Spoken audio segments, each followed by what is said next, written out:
결혼이란 무엇인지 알고 있다고 생각하시나요? 성장의 의미나 돈의 개념은 익숙하다고 느끼시나요? 이 모든 상식을 잠시 접어두세요. 파푸아뉴기니에서는 우리가 당연하게 여겨온 것들이 완전히 다른 방식으로 존재합니다. 파푸아뉴기니는 문화, 결혼, 언어, 성인식에 대한 당신의 모든 인식을 뒤흔들 것입니다. 이곳에서는 자유를 요리 냄비로 표현하고 성인은 나이가 아니라 피로써 정의됩니다. 지금부터 파푸아뉴기니의 독특하고 기이한 사실 10가지로 여러분을 안내합니다. 이 나라는 현대 세계의 틀을 예측 불가능한 방식으로 왜곡시키는 곳이죠. 그리고 그 첫 번째 사실부터 여러분을 충격에 빠뜨릴 것입니다. 마을마다 언어가 다른 나라, 파푸아뉴기니. 파푸아뉴기니의 인구는 약 900만 명에 불과하지만 이 작은 나라에는 무려 850개가 넘는 토착 언어가 존재합니다. 단순한 나라가 아니라 마치 살아 숨쉬는 언어 박물관과도 같은 곳이죠. 이곳에서는 마을 하나를 지나칠 때마다 전혀 다른 언어권에 들어서는 기분을 느낄 수 있습니다. 눈에 보이는 국경이나 울타리는 없지만 언어 자체가 사람들을 구분짓는 보이지 않는 경계가 됩니다. 도대체 왜 이렇게 언어가 많을까요?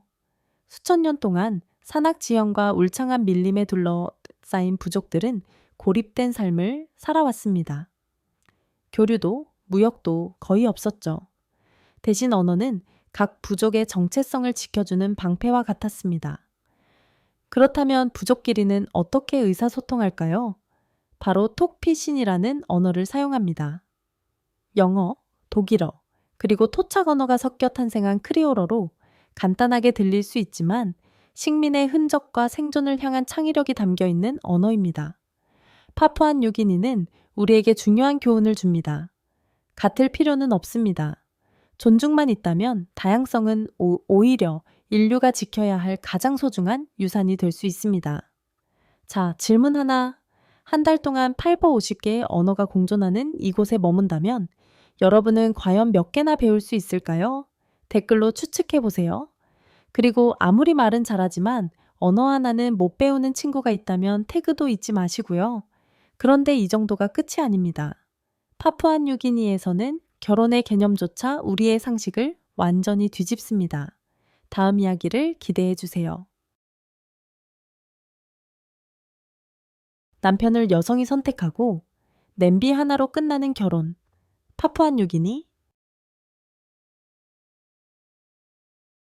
파푸아뉴기니의 일부 부족 사회에서는 세계 여러 나라에서 당연하게 여겨지는 가부장적 결혼 문화가 완전히 뒤집혀 있습니다. 이곳에서는 연애 동거, 결혼에 대한 결정권을 여성들이 쥐고 있습니다. 누구를 사랑할지, 누구와 함께할지, 그리고 언제 관계를 끝낼지, 여성 스스로의 선택이며 누구의 허락도 필요하지 않습니다. 결혼식장도, 웨딩드레스도, 결혼증명서도 필요 없습니다. 부부가 되는 전통의식은 놀라울 만큼 단순합니다. 여성이 한 남성과 하룻밤을 보내고 다음날 아침 식사를 함께하면 두 사람은 공식적으로 결혼한 것으로 인정됩니다. 이 소박한 아침 식사는 단순한 끼니를 넘어 서로의 동의와 개인의 자유를 상징하는 깊은 의미를 담고 있습니다. 그리고 만약 그 동의가 사라지면 여성은 즉시 관계를 끝낼 권리를 가집니다. 묻는 사람도 판단하는 사람도 없습니다. 그녀는 말없이 떠납니다. 그리고 가지고 가는 것은 단 하나. 바로 자신의 요리 냄비입니다. 겉보기에 사소한 물건 같지만 이 냄비는 이 문화에서 독립성과 자기 권한, 떠날 자유를 상징합니다. 이혼 서류도 재산 분쟁도 복잡한 절차도 없고 사회의 눈초리도 없습니다. 사랑을 시작하고 끝내고 다시 시작할 수 있는 권리는 오롯이 여성의 손에 달려 있는 것입니다. 이것은 단순한 성평등이 아니라 결혼은 소유가 아니라 선택이라는 삶의 철학입니다. 관계는 의무가 아닌 자발적인 연결이며 자유롭게 이어지고 자유롭게 끝날 수 있어야 한다는 생각이죠. 이게 충격이었다면 다음 이야기 3번 사실을 들으면 더 놀랄 준비를 하셔야 할 겁니다. 전사가 된 부족들, 전설이 된 축제, 고로카와 마운트 하겐. 파푸아뉴기니의 안개 낀 고지대에서 메아리처럼 울려 퍼지는 이름, 고로카와 마운트 하겐. 이곳은 단순한 지명이 아니라 고대 정체성이 살아 숨쉬는 심장과도 같은 곳입니다. 이곳에서는 100개가 넘는 부족이 모여 야성적이고 신화 속 존재 같은 전사로 변신합니다. 그리고 이들은 인류 역사상 가장 원초적인 축제 중 하나로 여겨지는 거대한 의식에 참여합니다. 이것은 음악 축제도 카니발도 아닙니다. 수천 년의 조상이 깃든 깃털 하나하나, 피처럼 붉은 얼굴 분장, 땅을 울리는 전사의 춤에서 자긍심이 폭발하는 살아있는 전통의 대서사시입니다. 이곳에 모인 사람들은 단순히 구경을 하러 오는 것이 아닙니다. 이들은 사라짐의 침묵에 맞서 외치는 살아있는 문화를 목격하기 위해 이곳에 옵니다. 각 부족은 하나의 우주이며 세상 그 누구도 들어보지 못한 언어로 전설을 노래하고 신화를 계승합니다. 손으로 조각한 나무 가면 조상의 영혼이 돌아온 듯 물 위를 미끄러지듯 지나가는 전통 카누캐누, 시간을 꿰뚫는 듯한 눈빛의 전사들, 그리고 불꽃 주위를 돌며 고대의 찬가를 부르는 여성들까지. 이곳은 시공을 넘어서는 장면의 연속입니다. 이 축제는 단순한 축제가 아닙니다. 이것은 문화의 선언이며 흩어진 부족들이 세대를 넘어 공유하는 하나의 진실, 즉 우리는 잊혀지지 않겠다는 집단의 강력한 외침입니다. 고로카와 마운트 하겐은 단순한 여행지가 아닙니다. 이곳은 부족의 기억이 숨쉬는 살아있는 무대입니다. 이들이 전통 전투 복장을 입는 이유는 적과 싸우기 위함이 아닙니다. 그것은 바로 현대 문명 속에서 점점 사라져가는 기억과 싸우기 위해서입니다. 하지만 모든 부족이 이렇게 큰 무대에서 외치기를 택하는 것은 아닙니다. 어떤 이들은 정적 속에서 등장합니다. 마치 밀림 깊은 곳에서 깨어난 살아있는 저주처럼 말이죠. 깊은 숲의 진흙 유령, 파푸아뉴기니 아사로 부족.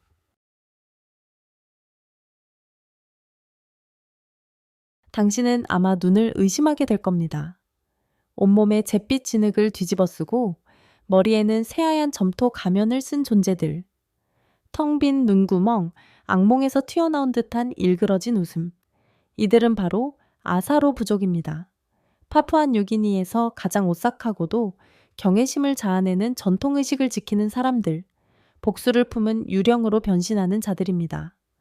전설에 따르면 오랜 옛날 아사로 부족은 전투에서 패배에 도망쳤고 진흙투성이 강가에 숨어 몸을 감췄습니다. 그들은 온몸에 연한 점토를 바르고 밤이 되자 조용히 진흙 속에서 기어나왔죠. 그 모습은 마치 유령 같았고 이를 본 적들이 공포에 질려 도망쳤다고 합니다. 그렇게 탄생한 것이 바로 진흙 유령 전설입니다. 단순한 생존담이 아니라 심리전을 활용한 신화적인 전략이 된 것이죠. 오늘날 이 의식은 더 이상 전투에 사용되지는 않지만 아사로 부족은 여전히 이 전통을 부족 정신의 중요한 표현으로 간직하고 있습니다. 해마다 열리는 고지대 문화 축제에서 그들은 이 진흙 유령 의식을 재현합니다. 말도 없고 음악도 없습니다.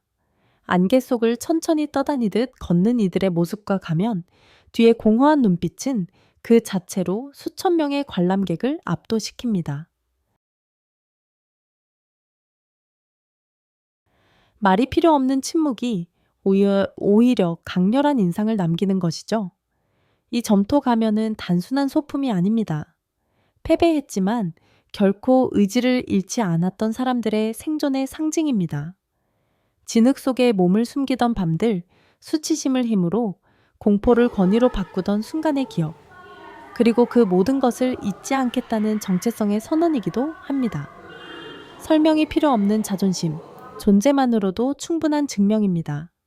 세상이 점점 전통을 잊어가고 있는 지금, 아사로 부족은 여전히 숲속에서 침묵의 파수꾼으로 존재합니다. 그리고 이들은 인류에게 죽음보다 더 두려운 한 가지를 상기시켜줍니다. 바로 자신이 어디서 왔는지를 잊는 것. 아사로가 전설로 기억을 지킨다면 파푸아의 또 다른 지역에서는 전혀 예상치 못한 것으로 삶의 가치를 정의합니다. 그것은 단순한 가축이 아닙니다. 바로 돼지, 한 인간의 모든 삶을 측정하는 단위입니다. 파푸아뉴기니, 돼지가 금보다 더 귀한 곳. 전 세계 대부분의 지역에서 돼지는 그저 고기용 가축일 뿐입니다. 그러나 파푸아뉴기니에서는 완전히 다른 존재입니다. 이곳에서 돼지는 살아있는 화폐이며 사회적 지위의 상징이고 혼례, 지참금이며 무엇보다도 가족의 일원입니다. 금이나 지폐, 은행 잔고 같은 건 잊어버리세요. 파푸아 고지대의 많은 공동체에서는 한 사람이 얼마나 중요한지를 판단할 때 그 사람이 소유한 돼지의 수가 기준이 됩니다. 결혼하고 싶나요? 돼지를 데려가야 합니다. 부족 간의 피비린내 나는 싸움을 끝내고 싶다면 역시 돼지가 필요합니다. 집을 짓거나 장례식을 열거나 부족 내에서 명성을 높이고 싶을 때도 모두 돼지가 있어야 가능합니다. 하지만 이곳에서 돼지는 단순한 가축처럼 취급되지 않습니다. 우리에 가둬두지 않고 가족과 함께 집안에서 생활합니다. 함께 밥을 먹고 마룻바닥에서 같이 잠을 자며 이름도 지어줍니다. 큰언니, 막내아이, 할머니 같은 애칭으로 불리며 마을 아이들은 애완동물처럼 안고 다니고 어른들은 애정 어린 손길로 돌봅니다. 중요한 의식이 열릴 때면 돼지들은 화려한 꼬치마를 입고 구슬 목걸이를 걸고 발굽에는 형형색색의 가루까지 칠해집니다. 단순히 구경거리가 아니라 명예와 자부심, 그리고 부족의 정체성을 상징하는 존재로서 온 마을의 축하를 받습니다. 어떤 마을에서는 단 한 마리의 돼지를 기리기 위해 축제를 열기도 합니다. 그리고 가장 놀라운 사실은 일부 지역에서는 돼지를 함부로 만지거나 전통의식 없이 죽이는 것만으로도 마을 간 폭력 사태로 이어질 수 있다는 것입니다. 이곳에서 돼지는 단순한 동물이 아닙니다. 그것은 삶, 신뢰, 그리고 공동체 자체의 핵심입니다.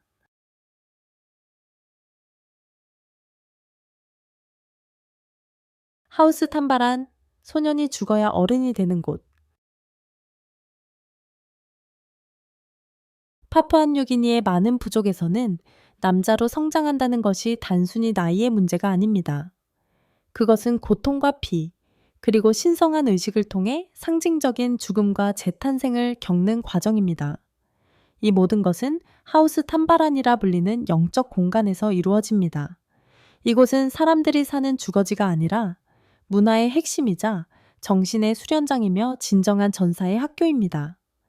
소년들은 사춘기가 시작되면 어머니, 친구, 외부 세계를 떠나 하우스 탐바란 안에서 몇 달간 격리된 채 지냅니다. 이 신성한 공간은 조상신과 토템 동물의 상징들로 정교하게 장식되어 있으며 그 속에서 소년들은 단순히 사냥이나 생존 기술만 배우는 것이 아닙니다. 공동체에 속한다는 것, 책임과 명예, 부족의 정신이 무엇인지를 배웁니다. 이 여정에서 가장 강렬하고 신성한 순간은 악어 피부 문신 의식입니다. 수백 개의 상처가 어린 남자의 피부에 새겨지고 그 틈에 재와 약초가 채워져 거친 악어 가죽을 닮은 돌출된 문양이 만들어집니다. 지역 신앙에서 악어는 강이 정령이자 힘의 상징이며 변화의 영혼을 의미합니다. 의식이 끝나는 순간 그는 더 이상 소년이 아닙니다. 이제 그는 전사이며 공동체를 지키고 이끌 준비가 된 진짜 남자입니다. 하우스 탐바라는 단순한 건축물이 아닙니다. 정체성이 단련되고 육체가 시험받으며 영혼이 뿌리와 하나 되는 용광로입니다. 현대 사회에서 성인이 된다는 것이 단순히 서류상의 숫자일 뿐이라면 파푸아뉴기니는 우리에게 말해줍니다. 진정한 어른이 되려면 피와 눈물, 그리고 조상의 유산에 대한 굳은 믿음이 필요하다고요. 그리고 파푸아에서는 성인이 되는 것이 사람만의 과제가 아닙니다. 때로는 자연 그 자체도 살아남기 위해 야성적인 방식으로 진화하고 저항합니다.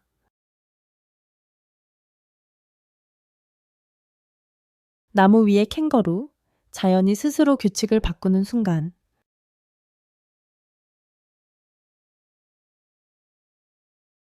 호주 들판을 폴짝폴짝 뛰어다니는 캥거루를 본 적이 있나요?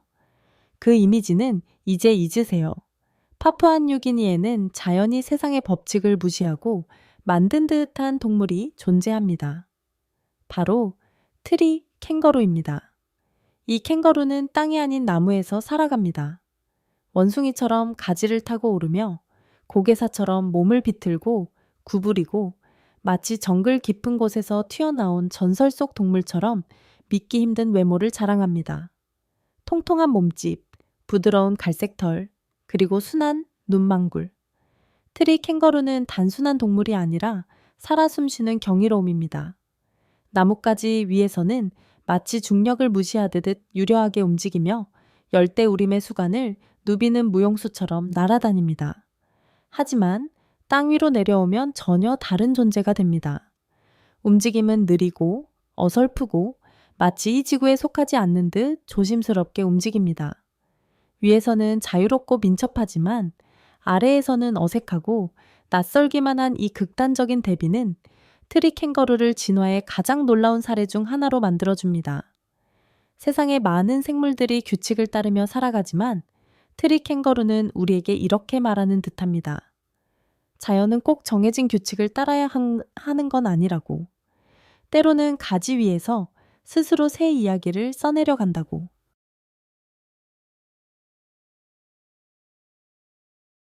킴베만, 다이버를 위한 천국.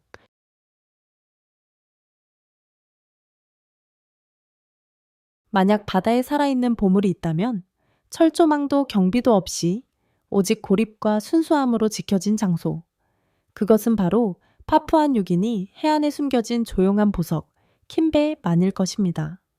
몰디브의 화려함도 발리의 소란함도 없지만 이 조용한 만은 전 세계 해양 생태계가 부러워할 비밀을 간직하고 있습니다. 지구 산호종의 70% 이상이 바로 이 작은 만에 서식하고 있다는 사실 말이죠. 이곳의 물은 믿을 수 없을 만큼 맑아 맨눈으로도 40m 아래까지 보입니다. 망원경도 카메라도 필요 없습니다. 단지 경이로움을 받아들일 준비가 된 마음이면 충분하죠. 물속으로 들어가면 화려한 산호 정원 사이를 헤엄치는 것이 아니라 바닷속 시간 여행을 하게 됩니다. 모래바닥과 산호 능선 사이에는 제2차 세계대전 당시 침몰한 군함들이 조용히 잠들어 있습니다.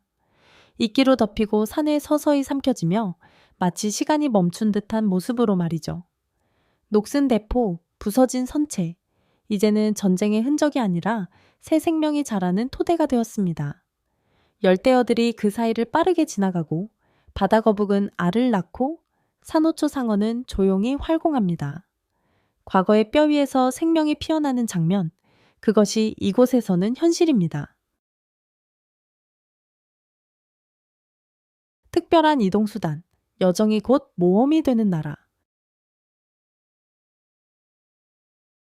시장에서 헬기를 타고 날아가 풀밭에 착륙한 뒤 카누를 타고 정글을 지나 집으로 돌아오는 길, 이곳은 파푸아뉴기니입니다. 여기에서 교통수단은 단순히 이동이 아닙니다. 그 자체가 하나의 모험이죠. 험준한 산맥, 뒤엉킨 열대우림, 그리고 거의 존재하지 않는 도로망. 파푸아뉴기니에서 여행은 편리함의 문제가 아니라 일상적인 생존 전략입니다. 그리고 이 나라는 독창적인 방법으로 이 난제를 해결했습니다. 바로 작은 프로펠러 비행기를 생명선처럼 활용하는 것이죠. 거대한 공항도 포장된 활주로도 없습니다. 이곳에서는 작은 경비행기가 풀밭, 강가 혹은 밀림 속 공터에서 이착륙합니다. 때로는 착륙조차 하지 않고 하늘에서 밧줄로 물건을 내려보내기도 합니다. 쌀포대, 약품, 심지어 새끼 돼지까지. 하늘에서 떨어지는 선물, 꾸러미 같은 모습입니다. 많은 지역 주민들에게 시장에 다녀오는 일도 세 가지 교통수단을 동원한 대작전이 됩니다.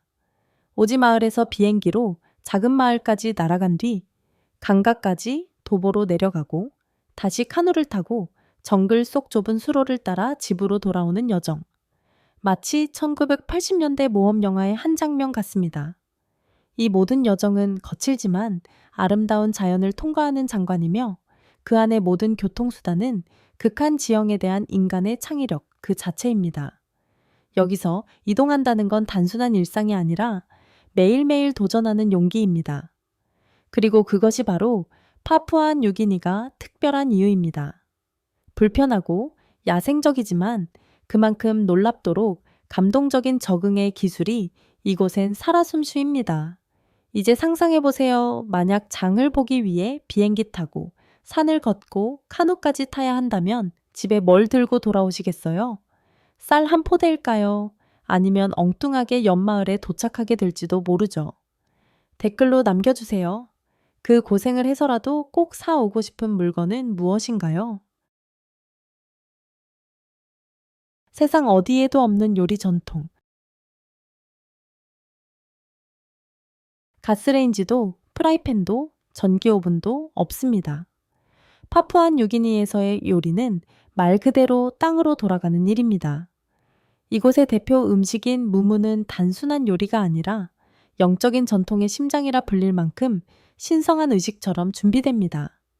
무무는 하나의 요리가 아니라 하나의 조리의식 전체를 의미합니다. 땅을 깊이 파서 구덩이를 만들고 화산석을 벌거벗게 달궈 올립니다. 그 위에 돼지고기, 고구마, 야생 바나나, 토종 채소, 코코넛 크림을 층층이 올려 신선한 바나나 잎으로 감싼 뒤 뜨거운 돌 아래에 묻습니다. 구덩이를 흙으로 완전히 봉인하고 몇 시간 동안 천천히 익힙니다. 마침내 뚜껑을 열면 숲이 노래하는 듯한 진하고 야성적인 향기가 퍼져 나옵니다.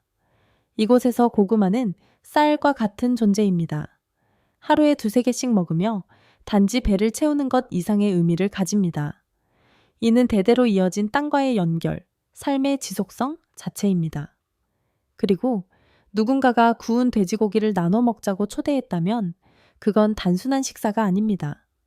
그것은 결혼식, 감사의식 또는 부족 간 화해를 의미하는 중대한 순간입니다. 이곳에서 돼지고기는 단순한 음식이 아닌 존중과 화합, 공동체의 명예를 상징합니다. 파푸아 뉴기니의 전통 음식에는 화려한 레스토랑도 인스타용 플레이팅도 없습니다. 하지만 모든 음식이 땅과 조상, 그리고 자연과 조화를 이루며 살아가는 방식을 이야기해 줍니다. 뜨거운 돌의 연기와 바나나 잎이 타는 냄새 속에서 여러분은 단지 음식을 먹는 것이 아니라 대지를 통해 전해지는 역사를 맛보게 됩니다. 현대사회는 우리에게 속도와 돈, 디지털 발전을 추구하라고 가르칩니다. 그러나 파푸아 뉴기니는 조용히 속삭입니다. 진짜 가치는 잊힌 언어 속에, 이름 붙여 부르는 동물 속에, 관객 없는 의식 속에 있다고 말이죠. 그렇다면 여러분은 어떨까요? 파푸아 뉴기니에서 일주일을 보낼 수 있다면 진흙 유령 아사로 부족과 함께 할 것인가요? 아니면 남편을 스스로 선택할 수 있는 여인과 아침 식사를 나눌 것인가요? 댓글로 여러분의 선택을 남겨주세요. 그리고 이 이야기가 흥미로웠다면 좋아요, 공유, 구독도 잊지 마세요. 믿기 힘들지만 진짜인 이야기들 계속해서 전해드릴게요. 이번 영상에서 소개한 파푸아 뉴기니의 10가지 놀라운 사실은 시작에 불과합니다. 세상은 아직도 우리가 발견하지 못한 이상하고 아름다운 구석들로 가득하니까요. 다음 여행에서 다시 만나요.